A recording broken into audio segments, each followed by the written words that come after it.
Friend, मैं आपकी teacher प्रेरणा सक्सेना। आज हम 6 हिंदी मीडियम विज्ञान का चैप्टर 13 पढ़ेंगे। ठीक है, इससे पहले जो पढ़ाया था उसके बाद में अब चैप्टर 13 पार्ट पढ़ेंगे और जो बीच में आए हुए हैं वो उनको अपन ने छोड़ दिया है। ठीक है ना, इसलिए आप कंफ्यूज बिल्कुल नहीं हों। और पार्ट 13 आज हम पढ़ना शुरू करते हैं। तो आप अपनी किताब अपने सामने खोल कर रख लीजिए। मैं पढ़ना शुरू करती हूँ तो आप मेरे साथ पढ़िए। ठीक है, पाठ 13 वर्षा, तड़ित, झंझा तथा तड़ित। वर्षा पृथ्वी पर प्राणियों के लिए सबसे महत्वपूर्ण प्राकृतिक घटना है। कौन? वर्षा। वर्षा ठंडी तथा नम वायु के ऊपर उठने के कारण होती है तथा इसमें 3 प्रक्रियाएं बाष्पन, संघनन तथा वर्षण सम्मिलित होता है। बाष्पन वह प्रक्रिया है जिसमें कोई द्रव गैस में परिवर्तित होता है। यह प्रत्येक ताप पर हो सकती है। जैसे तस्तरी में रखा जल धीरे धीरे वाष्पित हो जाता है। जल के अणु वायु में एक गैस के रूप में पहुँचते हैं। यह गैस जल वाष्प कहलाती है। वायु में उपस्थित जल वाष्प की मात्रा उसकी आर्द्रता कहलाती है। संघनन तब होता है जब वायु में और अधिक जल वाष्प धारण करने की क्षमता नहीं होती। जैसी स्थिति में जल वाष्प की अतिरिक्त मात्रा जल की बूंदों के रूप में संघनित हो जाती है। वायु एक निश्चित ताप के ऊपर अपनी संपूर्ण जल वाष्प को रोके नहीं रख सकती। यह निश्चित ताप उष्मांक कहलाता है। इस ताप के ऊपर वायु ठंडी होनी प्रारंभ हो जाती है। जब किसी ठोस का ताप उसके आसपास की वायु के ताप के कम हो जाता है तो जल वाष्प उस पर संघनित होने लगती है। इसी कारण से ठंडे पेय से भरे गिलास को गर्म वातावरण में रखने पर उसके बाहर जल की बूंदें संघनित हो जाती हैं। Next page. वर्षण। संघनन के फलस्वरूप बादल बनते हैं। ये जल की असंख्य छोटी छोटी बूंदों से बने होते हैं। ये बूंदें इतनी हल्की होती हैं कि वायु में तैरने लगती हैं। ये बूंदें परस्पर मिलकर भारी बूंदें बनवाती हैं। जब इन बूंदों का भार इतना अधिक हो जाता है कि वायु का भार सहन नहीं कर पाती, तब ये वर्षा, ओले, बर्फ आदि के रूप में पृथ्वी पर गिरने लगती है। यह प्रक्रिया वर्षण कहलाती है। वृष्टि। पृथ्वी पर जल का अधिकांश भाग झीलों, झरनों तथा मुख्य रूप से महासागरों में पाया जाता है। इन महासागरों, झीलों एवं झरनों की ऊपरी सतह का जल सूर्य की गर्मी से गर्म होकर वाष्प तथा गैस में परिवर्तित हो जाता है। यह जल वाष्प फिर वायुमंडल में ऊपर उठती है। जल वर्षा युक्त गर्म वायु वातावरण जैसे ऊपर उठती है वह ठंडी होती जाती है, जिससे जल वाष्प बूंदों में परिवर्तित हो जाती है। ये बूंदें वायु में तैरती रहती हैं और बादलों का निर्माण करती हैं। अंततः ये बूंदें पृथ्वी पर वर्षा, बर्फ, ओले आदि के रूप में गिर जाती है। जल की अवस्थाएं। जल की कितनी अवस्थाएं होती हैं उसके बारे में। बर्फ, पानी और बाष्प, यह 3 वस्तुएं आमतौर पर आपको अलग अलग दिखाई देती हैं। इनका इस्तेमाल भी अलग अलग रूपों में अलग अलग कामों के लिए होता है। लेकिन बर्फ, पानी और बाष्प अलग अलग वस्तुएं न होकर एक ही पदार्थ की 3 अवस्थाएं हैं। 0 डिग्री पर ताप के नीचे जल ठोस अवस्था में रहता है, इसे बर्फ कहते हैं। 0 डिग्री सेल्सियस से 100 डिग्री सेल्सियस के तापमान के बीच जल द्रव अवस्था में रहता है, इसे पानी कहते हैं। जल का कुछ हिस्सा गैसीय अवस्था में रहता है, जिसे द्रव की मात्रा भी पर्याप्त होती है, इसे जल वाष्प कहते हैं। 100 डिग्री सेंटीग्रेड ताप से अधिक ताप पर जल पूर्णतः गैस के रूप में पाया जाता है, इसे वाष्प या भाप कहते हैं। विभिन्न अवस्थाओं में अंतर अथवा परिवर्तन। बर्फ, पानी और बाष्प सब एक ही पदार्थ हैं। एक ही पदार्थ होने पर भी विभिन्न अवस्थाओं में बने रहने का कारण बनने को आप इस सभी उत्सुक होंगे। वास्तव में जल का किसी निश्चित अवस्था में बना रहना उसकी ऊर्जा से जुड़ा है। ऊर्जा ही कणों की गति निर्धारित करती है और जल की विभिन्न अवस्थाओं को तय करती है। पदार्थ को ऊर्जा देने वाला अथवा उसको ऊर्जा में कमी करने वाला पदार्थ की अवस्था में परिवर्तन होता है। पदार्थ की ऊर्जा में वृद्धि या कमी का सबसे आसान तरीका है उसके ताप में बढ़ोतरी या कमी। ऊर्जा में परिवर्तन के इस प्रक्रम से आप सभी परिचित होंगे, क्योंकि पानी को गर्म करना और ठंडा करना आपके घरों में अक्सर होता है। जब पानी को फ्रिज में रखते हैं तो वह कुछ समय बाद जम जाता है, अर्थात ठंडा हो जाता है, ठोस अवस्था में आ जाता है। इसी प्रकार जब पानी को गर्म करते हैं तो धीरे धीरे ताप बढ़ने पर वह पहले जलवाष्प और फिर वाष्प में परिवर्तित हो जाता है। पदार्थ की विभिन्न अवस्थाएं परिवर्तन गलना, जमना, बाष्पन, संघनन और ऊर्ध्वपातन कहलाते हैं। ठोस, द्रव अथवा गैस अवस्था। जल की ठोस अवस्था यानी बर्फ को गर्म कर द्रव अवस्था अर्थात पानी में परिवर्तित किया जा सकता है। ठोस से द्रव में बदलने की इस क्रिया को गलना कहते हैं। इस प्रक्रिया में ठोस ऊर्जा का अवशोषण करता है। इसके विपरीत द्रव को ठंडा कर ठोस अवस्था में लाया जा सकता है। इस प्रक्रिया को जमना कहते हैं। इस प्रक्रिया में द्रव अथवा पदार्थ में ऊर्जा को हानि कमी होती है। गैस द्रव गैस अवस्था पर पदार्थ का द्रव अवस्था में गैस अवस्था में परिवर्तन वाष्पन कहलाता है। इस प्रक्रिया में द्रव ऊर्जा अवशोषित कर गैस अवस्था में परिवर्तित हो जाती है। द्रव के ऊर्जा अवशोषण करने की इस प्रक्रिया का प्रयोग कूलर में किया जाता है।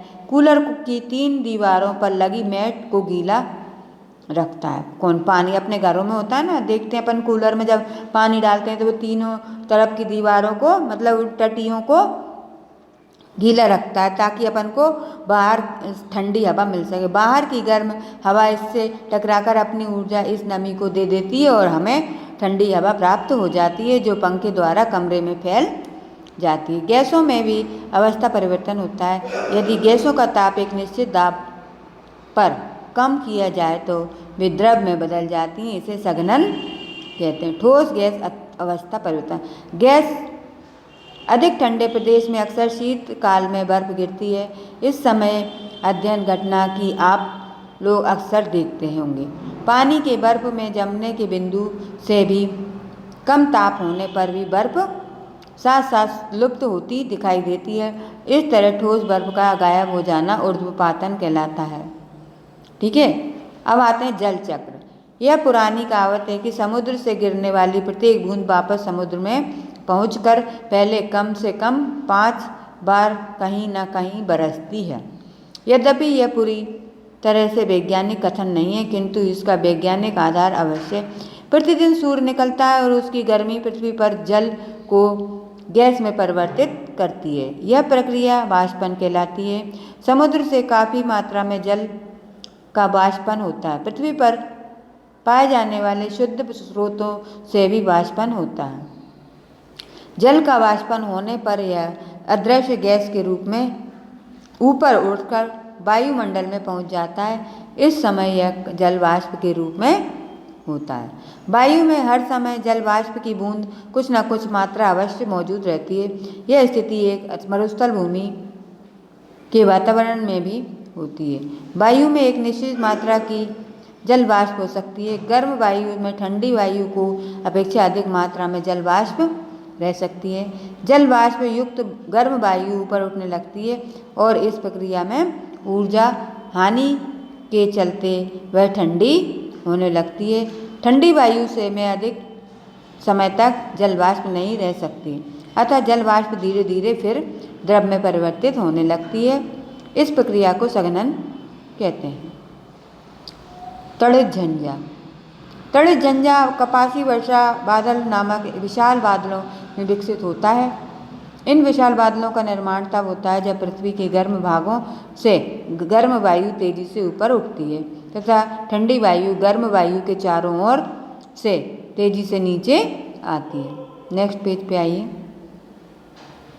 जल की बूंदें पृथ्वी के क्रिस्टलों में पृथ्वी परिवर्तित हो जाती है। ये क्रिस्टल धीरे धीरे बड़े होते जाते हैं अतः अंततः पृथ्वी पर गिरने लगती है। जैसे ही ये गिरते हैं ये वर्षा की बूंदों में पिघल जाते हैं। ये बूंदें नीचे से आने वाली वायु धाराओं के संपर्क में आती हैं। बूंदें ही इतनी भारी होती हैं कि इसे 30 से 100 किलोमीटर प्रति घंटा के वेग से चलने वाली वायु धाराओं से गुजरकर पृथ्वी पर आ सके। परिणाम यह होता है कि तड़ित झंझा में होने वाली वर्षा में केवल बड़ी बूंदें ही नीचे गिरती हैं। तड़ित झंझा में बिजली और ध्वनि के बीच समय अंतराल ज्ञात करके लगाया जा सकता है। प्रत्येक 3 सेकंड 1 किलोमीटर की दूरी को प्रदर्शित करते हैं। तड़ित का चमकना, तड़ित माने बिजली का चमकना प्रकृति के भव्य दृश्यों में से एक है।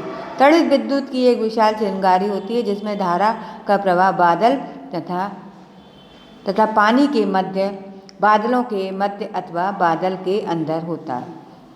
बादलों के सिरों पर ऋणात्मक विद्युत आवेश उत्पन्न होने के कारण तड़ित चमकती है। तड़ित माने बिजली चमकती है।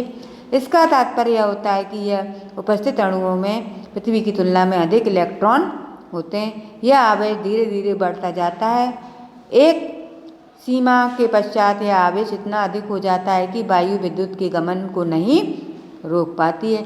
यह विद्युत एक चिंगारी के रूप में बादलों तथा पृथ्वी के मध्य अथवा 2 बादलों के मध्य जाती गमन करती है। इसे तड़ित बिजली कहते हैं। ठीक है, पाठ हो गया है। अब आते हैं इसके अभ्यास कार्य पे।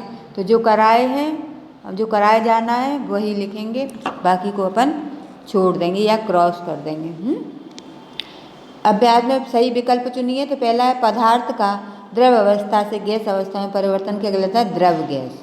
नेक्स्ट पेज पे आइए। दूसरा है ठोस बर्फ का गायब हो जाना क्या कहलाता है? बाष्पन। अब आते हैं रिक्त स्थानों की पूर्ति कीजिए। तो चौथा, पांचवा, छठवा भरेंगे। पहला है, चौथा है तड़ित झंझा की वर्षा में सदैव कपासी बादलों में उत्पन्न होती है। पांचवा है तड़ित झंझा में गर्जन और तड़ित बादलों के मध्य विद्युत निरावेश के कारण उत्पन्न होती है। छठवा है बादलों के निचले सिरों पर ऋणात्मक विद्युत आवेश उत्पन्न होने के कारण बिजली चमकती है। अब आते हैं, एक शब्द में उत्तर दीजिए या एक वाक्य में उत्तर दीजिए। तो पहला है उन 3 प्रक्रियाओं के नाम लिखिए जिनके कारण वर्षा होती है। पेज नंबर 93 पर आपको इसके आंसर मिलेंगे। और दूसरा प्रश्न है बाष्पन क्या है, तीसरा है संघनन क्या है, वर्षण क्या है और ओसांक क्या है। और सिर्फ ओसांक का आपको पेज नंबर 90 पे मिलेगा, बाकी सारे आपको 93 पेज पर जो स्मरणीय बिंदु दिए ना इसमें मिल जाएगा। तो 3 प्रक्रियाएं कौन सी हैं? बाष्पन, संघनन तथा वर्षण। दूसरा है बाष्पन प्रक्रिया जिसमें द्रव गैस में परिवर्तित होता है। तीसरा प्रश्न है संघनन तब होता है जब वायु के ग्रहण करने की क्षमता से अधिक जल वाष्प होती है। और चौथा है जल का पृथ्वी पर वर्षा, ओले तथा बर्फ के रूप में गिरना वर्षण कहलाता है। अब आते हैं 90 पेज पर। ये आ गए, ये आपको ओसांक मिलेगा, जे ना ओसांक।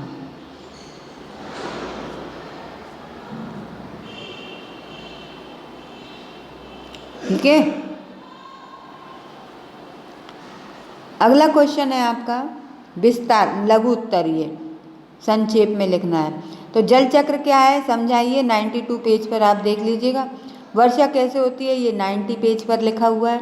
और ऊर्ध्वपातन से आप क्या समझते हैं, बाकी पहला और पांचवा अपन ने क्रॉस कर दिया है। ठीक है, इसकी PDF भी आ रही है साथ में ही, तो आप उसमें से देख लीजिएगा। अगला है विस्तार से प्रश्नों के उत्तर दीजिए। तो पहला, दूसरा और तीसरा क्रॉस कर देंगे और चौथा, पांचवा, छठवा का 93 पेज पर आपको आंसर मिलेंगे, तो आप उसमें से लिख लीजिएगा या PDF में से लिख लीजिएगा। अब आते हैं सही कथन के सामने सही का, गलत कथन के सामने गलत का चिन्ह लगाइए। तो पहला है ओसांक के ऊपर वायु गर्म होनी आरंभ होती है, गलत। दूसरा है बर्फ, पानी तथा बाष्प अलग अलग वस्तुएं न होकर एक ही पदार्थ की अलग अलग अवस्थाएं हैं, ये आपका सही वाक्य है। अगला तीसरा नंबर का है पदार्थ का द्रव अवस्था से गैस अवस्था में परिवर्तन बाष्पन कहलाता है। ठीक है, तो इस तरह से ये चैप्टर आपका कंप्लीट हो गया। PDF में से आप चाहें तो PDF में से भी लिख सकते हैं, चाहें तो इसमें निशान लगे हुए हैं सारे क्वेश्चन के जो मैंने करवाए हैं, उसमें से उतार लीजिएगा। ठीक है, तो आप इस चैप्टर को अपनी कॉपी में नोट डाउन कीजिए नेक्स्ट वीडियो में नेक्स्ट चैप्टर के साथ फिर मिलेंगे। तब तक के लिए बाय बाय, थैंक यू।